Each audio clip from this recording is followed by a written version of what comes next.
Now, I want to talk to you about how to draft an application, either an interlocutory application, as the case may be.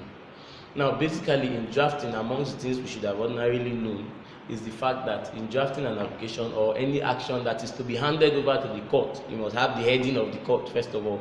So, you have in the High Court of Abuja, in the Jabi Judicial Division, holding at Abuja. Basically, that's the heading of that document, first of all. And then you have a motion number if it's something that is brought by motion, because now we're trying to draft a motion. So after the heading of the court, the next thing you have is the number. If it's a pleading suit number, this is for a motion number. Then after the motion number, you have the parties. Who are the parties? Where there is a motion, there is an applicant and a respondent, because a motion is an application before the court. So whoever raises the application is called an applicant, while the other is called a respondent.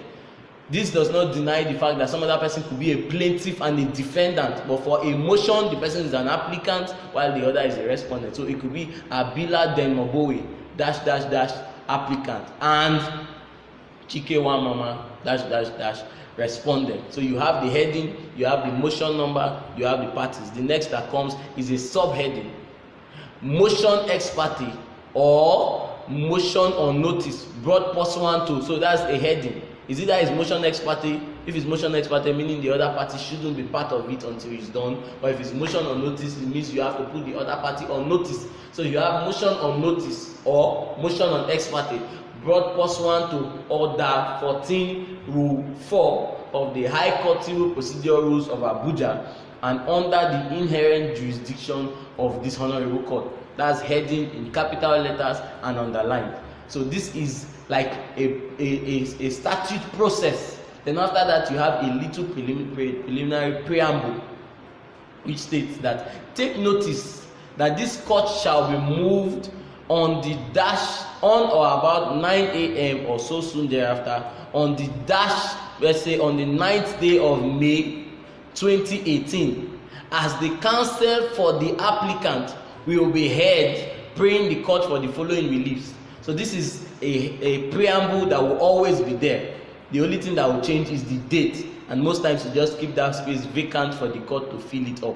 So you fill that date. Then after that, the next thing, because it says praying the court for the following reliefs. One, it cannot be an order for or an order of the court granting or whatever you desire, an order of injunction, an order of mandamus, or whatever. You can have 1, 2, or 3 of that. Then the last one must always be, and for such other orders or further orders as the court may deem fit in the circumstance. So immediately you have this, the next thing you have is the date. You have dated this day of 2018. You keep the space for the registrar of the court to fill. Then if it was a motion ex parte, you do not need to serve the other party. So you only put the signature and the address of the person making the application. But if it was a motion on notice, which means you were to put the other party on notice, after you have put the signature and address of the person making the application, which can be signed, then you have Abila Denmobowe for the applicant.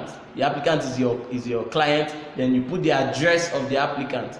You come down this other way by your left. If it's a motion on notice, you now have for service on, meaning it should be served on the other party. For service on, you put the name of the respondent, as the case may be, and the address of the respondent. So the moment you have this sorted out, I think you have a valid application or interlocutory application before the court. See you next time.